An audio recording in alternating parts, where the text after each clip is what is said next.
네, 여러분들 안녕하세요. 네, 사회선생님입니다. 오늘은 여러분들과 함께 또 사회 2 거꾸로 영상을 한번 같이 찍어 보겠는데요. 오늘의 주제는 바로 시장 가격의 결정입니다. 여러분들 뭔가 물건을 사려고 하면 어떤 걸 가장 중점으로 생각하고 사나요? 뭐 디자인? 아니면 뭐 품질? 아니면 뭐 쓰임새? 아니면 뭐 그때 기분? 뭐 여러 가지가 있겠죠. 근데 가장 여러분들이 그것들을 다 동일하다면 이걸 보고 결정을 할 겁니다. 아마 가격을 보고 결정할 거예요. 가격. 뭐 같은 품질, 그 다음에 뭐 같은 수량, 뭐 같은 디자인, 뭐 같은 기분, 뭐 이런 것들이었다면 아마 가격이 어떤 걸 사겠죠? 네, 맞습니다. 여러분들은 아마 가격이 싼 걸 고르게 되겠죠? 자, 그런데 이런 가격들이 어떻게 결정이 되는지가 여러분들 궁금하죠? 궁금하다고 한 친구들이 벌써 손든 친구 손든 친구도 많네요. 자, 그러면 이 시장 가격, 그러니까 물건 사고 파는 곳이 시장이라면 그 시장에서의 가격이 어떻게 결정이 되는지 여러분들과 함께 공부해 보도록 하겠습니다. 자, 그렇다면 어떻게 결정이 되는지 한번 보도록 하겠습니다. 네. 가격을 여러분들 알아보려면 이 가격은 사실 마음대로 정해지는 것이 아닙니다.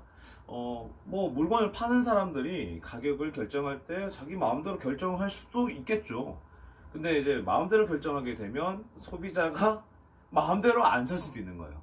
마음대로 안 살 수도 있다고요. 만약에 그냥 간단한 예로 여러분들 이제 여름이잖아요. 지금 아마 영상을 보고 있는 친구들은 여름일 거고 나중에 뭐 복습이라거나 나중에 다른 시기에 영상을 보는 친구들은 또 다른 계절이겠지만 지금 찍고 있는 계절은 지금 6월 초입니다. 지금 너무 더워요. 지금 벌써 6월 달인데 아직 6월 달인데 너무 더워요. 자, 이 6월 달에 여러분들이 아이스크림을 좋아하시죠? 자, 여러분들 좋아하는 아이스크림 여러 가지 있을 거예요. 뭐 쌍쌍바라든지 돼지바라든지 월드콘이라든지 요즘 손흥민이 또 선전하는 슈퍼콘이라든지 여러 콘과 아이스크림들이 진리한데요.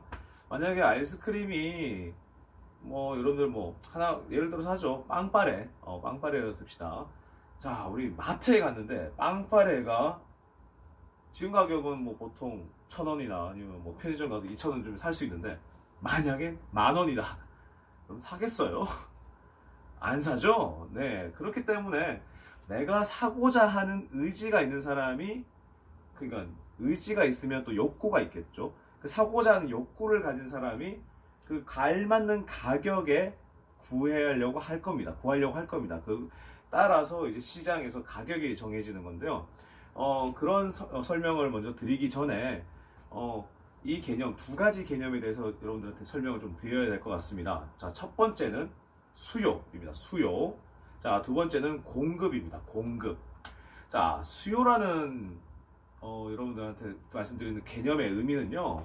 일단 일정한 가격이 형성되어 있어야 합니다. 일정한 가격이 형성되어 있어야 되고 그 일정한 가격에 뭐 제품을, 뭐 상품을 사려고 하는 그 구매자가, 그 소비자가 구매하려는 욕구가 바로 수요입니다.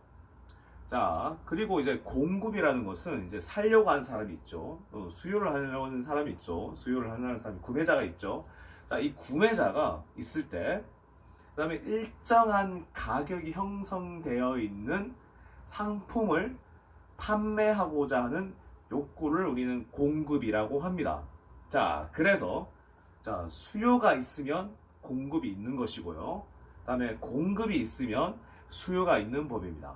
자, 그래서 이 가격은 이 수요와 공급 사이에서 결정이 됩니다. 그렇다면 좀 더 깊게 들어가도록 하겠습니다. 수요와 그 다음에 공급에 대해서 좀 더 깊게 설명을 하려고 합니다. 일단 아까 초반에 여러분들께 설명드렸던 것처럼 사람들이 어떤 한 상품을 구매하기 위해서는 먼저 생각하는 것들이 여러 가지가 있을 텐데요. 가장 높은 비중을 차지하는 것은 결국에는 가격이라고 했습니다. 가격. 자, 가격이라고 했는데, 자, 이 가격은 어떻게 결정되는 것이냐라는 것은 바로 수요와 공급에 따라서 나뉘어지게 됩니다. 일단 수요자, 그러니까 수요를 하는 사람, 수요자의 입장에서 설명 한번 드릴게요. 일단 수요라는 것은 아까 말씀드린 것처럼 구매를 하려는 사람들의 구매 욕구를 수요라고 한다고 한다면, 자, 일단 요 개념에서 또 파생돼서 나오는, 분출돼서 나오는 개념이 하나 더 있습니다.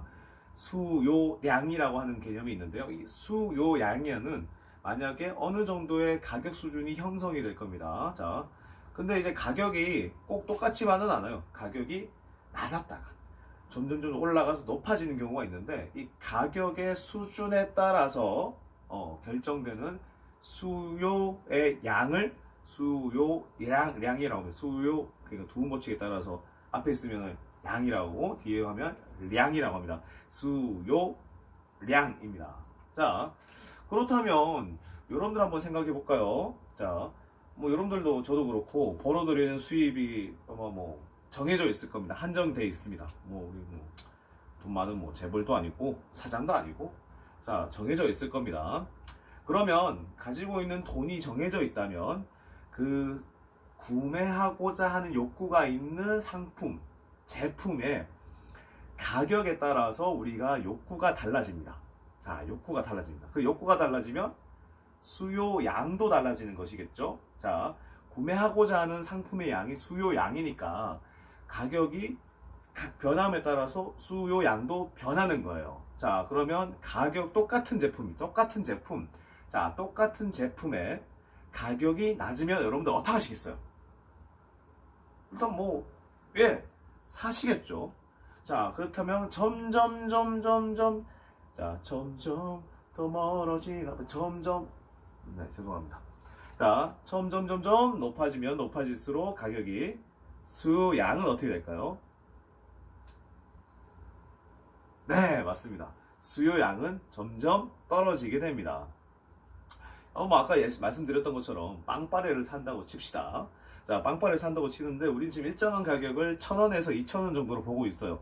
그러니까 뭐 어디 주변 하나로마트나 이런 데 가시면 싸게 팔잖아요. 거기 가면 1,000원 주면 적당하다, 사죠. 자, 뭐 조금 더 뭐 급해서 마트가 없어서 편의점에 갔다 2,000원 급하다, 그럼 사 먹죠. 자, 이런 가격이 아니라, 자, 한 100원이다 칩시오. 그럼 죄송합니다. 100원에 친다면 여러분들 한 10개 사놓겠죠. 사가지고 집에 가져가서 고이고이 모셔놓고 하루하루 먹을 겁니다. 자, 그런데 2,000원을 넘어서서 3,000원. 이 정도면 놀이동산 가면 급하면 사 먹을 정도. 자, 근데 4,000원, 5,000원 사 먹을까요? 안 삽니다. 사람들, 일반 서민들은 안 사게 돼요. 뭐 돈이 있는 사람들이 뭐 서민 투어한다 이러면 뭐 5,000원, 뭐 사지 뭐, 이렇게 사겠지만 점점 가격이 올라갈수록 수요양도 점점 떨어지게 됩니다. 자, 그래서 이 수요양과 가격은 어떤 비례가 생기겠죠? 우리 수학 시간에 배우잖아요. 자, 하나의 양이 높아질수록 하나의 양이 떨어진다. 이 비례는 무슨 비례라고 하나요? 그렇죠. 반비례라고 하죠. 반비례. 자, 우리 사회 시간에서는 이렇게 표현합시다. 반비례라고 표현해도 좋지만 음의 관계에 있습니다. 음의 관계. 그러니까 서로 반대로 나타난다. 자, 반대로 나타나게 되면 음의 관계로 나타난다는 겁니다. 즉, 상품의 가격과 수요양이 반대다. 음의 관계다. 그러니까 가격이 높아질수록 상품의 수요양도 떨어진다. 자, 이것을 무엇이라고 하냐면요, 수요 법칙이라고 합니다. 자, 쌤이 한번 그려볼게요. 한번 선을 잘 따라보세요. 자, 그래프가 이렇게 그려진다면 여러분들 보시는 방면으로 아마 가격이 이렇게 되고 수요양이 이렇게 된다면 이렇게 될 겁니다. 이렇게. 그러니까 가격이 높아질수록 수요양이 적고요. 그 다음에 가격이 떨어질수록 수요양이 많아집니다. 자, 반비례, 음의 관계로 나타납니다. 이게 바로 수요 법칙이고, 그 다음에 이 곡선을 바로 수요 곡선이라고 합니다. 아시겠죠? 수요, 그 다음에 수요양, 그 다음에 수요 법칙, 그 다음에 수요 곡선입니다. 자, 그러면 사는 사람만 있는 건 아니죠? 파는 사람도 있습니다. 파는 사람. 자, 파는 사람도 있는데 마찬가지입니다. 마찬가지예요. 일정한 디자인과 일정한 상품 가치가 있다면 여러분들 판매하려고 하는 사람도 가격에 따라서 판매하고자 하는 마음이 달라질 겁니다. 자, 그래서 일단 어느 정도 가격 수준이 형성되어 있는 과정에서 공급자, 그러니까 물건을 만들어내거나 물건을 판매하는 사람들 입장에서요, 판매하고자 하는 물건의 양을 우리는 공급량이라고 합니다. 자, 공급량이라고 해요. 자, 일반적으로 여러분들 공급자, 수요자는 물건을 사는 사람들이기 때문에 가격이 싸면 쌀수록 많이 삽니다. 자, 그런데 공급자 같은 경우에는 물건이 싸면 살수록 많이 팔려고 할까요? 물론 그런 분들도 계십니다. 뭐더라 보고요, 저기 박리담이라고 해서 그냥 이윤을 조금 남기는데 많이 팔아가지고 이윤을 높이는 사람들도 있는데, 우리는 보통의 경우에는 가격이 낮으면 낮을수록 판매하고자 하는 욕구가 줄어들게 돼 있어요. 그래서 공급량이 낮습니다. 자, 근데 대신에 가격이 많이 형성돼 있을 경우에 더 많은 이윤을 남길 수 있기 때문에 많이 팔려고 합니다. 자, 그래서 여기에서도 마찬가지입니다. 다시 한번 그래프를 한번 쫙 직각으로 그려보겠습니다. 자, 여기는 가격 올라간다. 이쪽에는 공급량이 많아진다입니다. 자, 그러면 상관관계가 어떻게 될까요? 자, 아까는 수요량과 가격은 반비례한다. 즉, 음의 관계에 있다고 했다면, 자, 공급자 입장에서는 반대겠죠. 양의 관계에 있다. 이거 지울게요. 자, 이렇게 있으면 양의 관계에 있다. 자, 그렇기 때문에 가격이 높아질수록 수요의 양도 늘어난다. 자, 그래서 잘 보세요. 손을 이렇게 올라갑니다. 이렇게. 자, 이렇게 올라갈 겁니다. 자, 그래서 상품의 가격과 공급량이 동일하게 양의 관계로 나타난다. 이것을 공급 법칙이라고 합니다. 자, 그러면 이 곡선은 뭐라고 할까요? 이 곡선은 아까 이거 반대로 나타나는 것을 우리 수요 곡선이라 했다면 이건 무슨 곡선이라 할까요? 자, 이것은 바로 맞습니다. 예, 공급 곡선이라고 부릅니다. 자, 공급 곡선. 자, 그래서 아까 말씀드린 것처럼 자, 공급, 그 다음에 공급량, 그 다음에 공급 법칙, 그 다음에 공급 곡선, 이렇게 또 4가지 개념이 나왔습니다. 자, 그러면 오늘 나왔던 개념이 수요와 공급에 따라서 다시 정리해 드릴게요. 자, 수요, 그 다음에 수요양, 그 다음에 수요 법칙, 수요 곡선. 자, 그러면 공급도 마찬가지죠. 공급, 그 다음에 공급량, 법칙, 그 다음에 공급 곡선. 이렇게 4가지가 있고 각각의 개념에 대해서 여러분들 다시 한번 정리하시면 좋을 것 같습니다. 여기에 따라서 이제 시장 가격이 정해지는 것이니까요. 자, 그러면 오늘 사회 거꾸로 영상은 여기까지 하도록 하겠습니다. 감사합니다.